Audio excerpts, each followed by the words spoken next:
Hey, what's up guys? So we are going to be doing some casting here between Uber Dan K-Bud here in the blue at 11:54. That's exactly how it's pronounced. I don't know what you're talking about, guys. Versus Wind Up Strike here in the red at 12:69. So I'll play in the blue. Go for a Elemental Stratos. So most likely that will reveal that he's playing E-Heroes, but there are a lot of different decks that can just tech the Stratos in because Destiny Draw is now at 3. So let's see what he searches out. This usually will reveal what he's playing. My guess is Alias. Oh, and he's going to go for a Bubble Man. Okay, so it is pretty much going to be E-Heroes. Nothing out of the ordinary. Although, I've seen Bubble Man lose a little bit of popularity just because Photon Thrasher, it's an overall more solid card, in my opinion at least. It's less all-in, because when you go for that Bubble Man play, so our player in the red is playing probably Dino Rabbits, that's what it looks like so far. Let's see if that, he's going to go for a Super Poly, and, that, you might think that, it could be minus, but it's not that minus, though, because the thing is, once you get out a really strong monster, can't do it. I'm pretty sure you can. The thing is, if the Dino Rabbit player didn't open up with Rabbit, I mean, it really does hurt. Can't activate this card during damage step. I do not believe he asked for damage step. You can activate it as soon as you declare your attack. He did it when he entered the battle phase. He can actually enter it when he declares his attack. Not during damage step, though. Yes, of course you couldn't do that. Our player in the red didn't even ask if he was going damage step. You attacked and I attacked and you. Yeah, that's fine. You can do it. You can chain to attack. That's why Book of Moon works.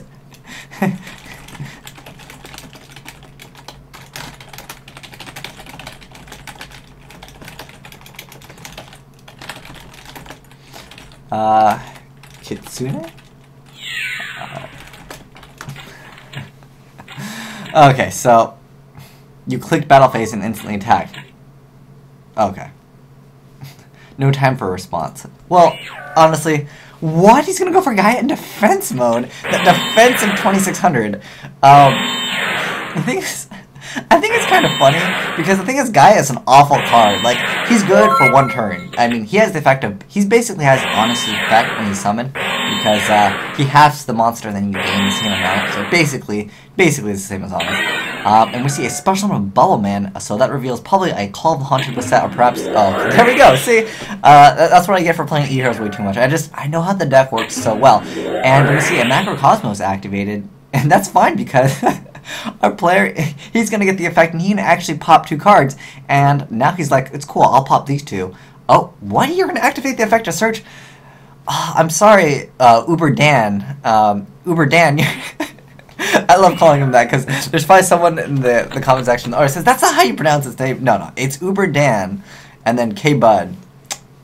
But anyways, that said, I don't necessarily think it's the smartest move, and if we have a Mirror Force here, our player in the blue really will get punished for that. I would consider that a misplay. Come on, he's already revealed 1 card. You can pop 2 more with Stratos' effect to pop, and he's going to... What is he doing? Okay. I was like, this isn't Secret Summon, bro. This is XYZ. You put them on top of each other. Miracle Fusion? But they still go to the graveyard because they're XYZ. Oh no. Mr. Dan over here making a lot of misplays. Going for why would you make this card? There's nothing to blow up. This is honestly the worst. What? Not. I think we just found the worst E-Hero player ever, and he's almost 1200. Come on, it's not that hard. You just go for Stratos effect to pop. You'd pop 2 cards. The player would then have what? At that point, I think you only had like 1 card that would be face down, and you could have exceeded into like something like what is it? Heroic Champion, what is his name? Heroic Challenger or something like that. Basically, he's Roach for smaller monsters. But why aren't you attacking? At least move Ab-Zero to defense and start attacking with these 2. I don't understand. Let me not attack while you have, like, what, 3 back row, but then, like, 3 turns later, I'm going to attack with multiple back row. Hopefully our player in the red can actually punish him for that, but actually, I actually want both of these players to lose, because the red player should lose because he was trying to rule shark on something that didn't even work. And then our player in the blue just is making like really bad decisions. But that's what I love about casting. You get to see how people play, and if you're, trying to get better at the game, I would say I understand E-Heroes pretty much to the point where there's really very small room that I can see like combos or anything like that. Like I see pretty much most of the plays in E-Heroes. Let's see what he actually makes. Because you can't go, yeah, okay. Because I'll say you can't make acid because acid would be point for pointing 0 anyways, so it wouldn't be like a good idea. At this point, I mean, if he's making a Zen Maidens, which is probably one of the best ideas to make, yeah, Zen Maidens is pretty annoying for anything. What, you're playing Magical Mallet at 1100 in Heroes? Oh, it makes my brain hurt. It's almost as bad as when I can't do math, and I'm sure you guys noticed that, and you're like, why can't you do such simple math? It's okay though, because I usually have a calculator right next to me. But this E-Hero player, you guys gotta admit, for 1100, he's making some poor decisions here. Yeah, that is true. Magic Mallet does not go to the graveyard. It does get banished, but I doubt our player in the blue is gonna flip out a Magician of Faith on him. What is the point of making such a huge defensive field and then not attacking at all? Like, you have Gaia, which this card is actually pretty decent in defense mode, now that I think about it against Dino Rabbit, because there's very few things that Dino Rabbit can really do to get rid of a relatively large monster as far as defense. Now, with attack, they can use cards like Forbidden Lance, which alter the attack, and then, that actually can be activated during the damage step. This is getting to be an interesting game. Already almost 7 minutes in, and really no damage at all, even though I argue our player in the blue probably could. And he gets rid of Macrocosmos out of everything on the field. Macro doesn't even really hurt heroes that much, especially the XYZ. And he's gonna... Why would you... Chaining Macro... Well, I guess Chaining Macro would make it so that this card actually gets banished. And this isn't game 2 or anything. This is the first game of these both players' duels. I don't see the point of chaining Macro. I would have waited until something happened. And he's just gonna be like, I'm gonna end. Because if he does attack, I mean, most likely, I mean, you can move Stratos to defense if you want to and attack with both of these, and then he'll pop what, Gaia? Like, who cares about that? You can like wreck him next turn. I just don't think it's necessary to go that defensive playing E-Heroes when you really had the option to just basically win. Like, there was no need to make 0 either. He could have went for a Heroic Champion Excalibur and he's going to Starlight Road himself, which is interesting. Because, what is this? He can activate Bottomless Not Stardust. Stardust can actually tribute itself to negate. Regardless of what happens, they'll get banished anyways, so it doesn't really matter at this point. Unless we see like a Forbidden Lance activated. He's going to change Torrential Tribute, which he can do. I'm interested to see where this actually goes.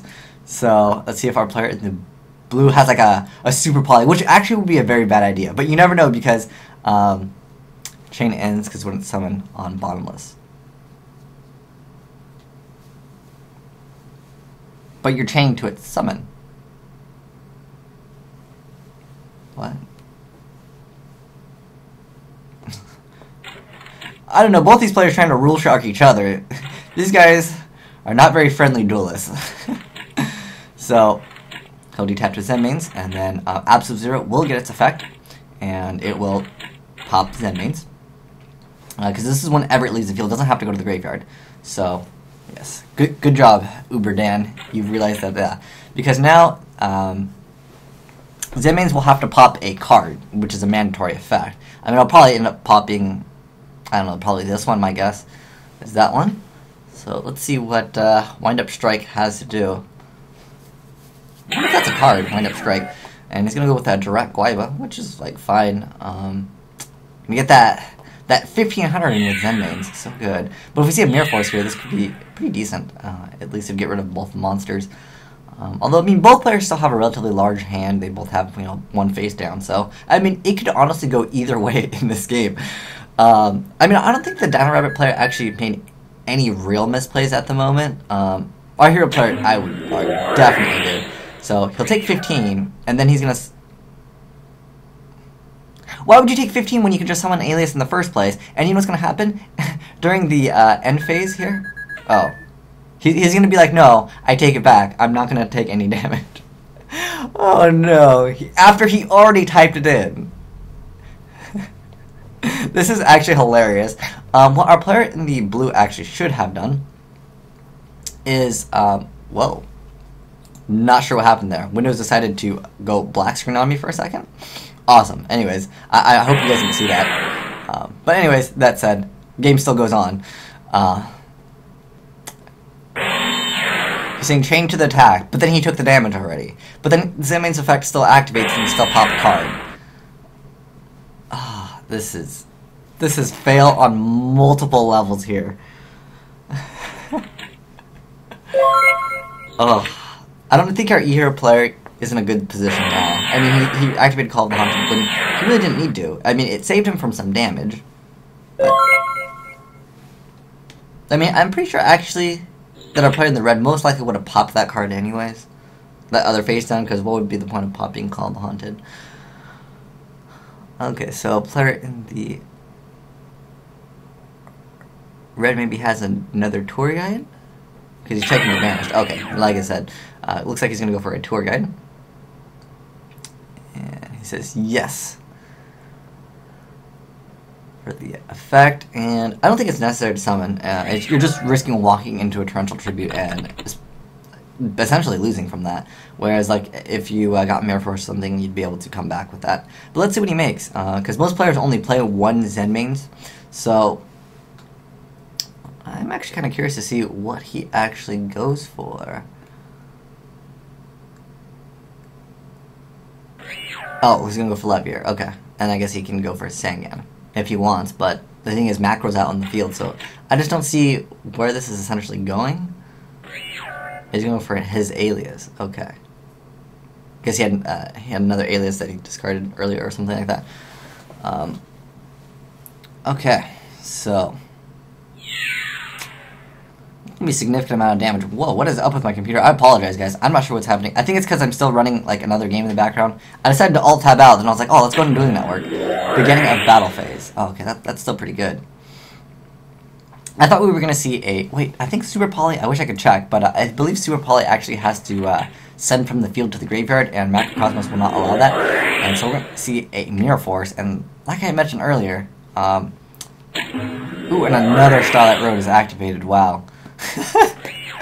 Player in blue getting super punished for making really awful decisions, really. It just hurts too much. And is that game? I don't know. He took 4,000, and I'm not very good at math, so I couldn't do the addition there. Is that? I thought that would be a game. That's a significant amount of damage on the field. 25 plus 17 plus 15. It's 75. He was correct on the math. Because he just took 4,000. I was like, wait, what? Oh, I guess Stardust plus Zenmains. Okay, that makes 4,000. Gotcha, okay. I mean, we really need to see, like, a Super Poly. Come on, player in the blue. I actually kind of want to see him come back from this, because it'd be hilarious. Like, that was honestly the worst. What did he have? Oh, he had, like, everything.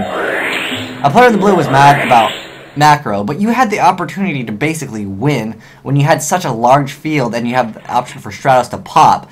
I'm sorry, Uber Dan, you kind of failed at Heroes. I think you should watch some of my videos to help you out. But honestly, Dan, you really didn't make a lot of, I would say they were just bad ideas. I mean, Super Poly in the very beginning was not necessary, especially if you had like the Bubble Man in your hand. You could have just waited, and like, who cares about that? You could have saved a Super Poly for a much bigger monster to get rid of, and I think that was definitely the key that really cost him the game. Was like I mentioned earlier, when he had Stratos, he should have popped. But thanks for watching, guys. Asian White Dragon signing out.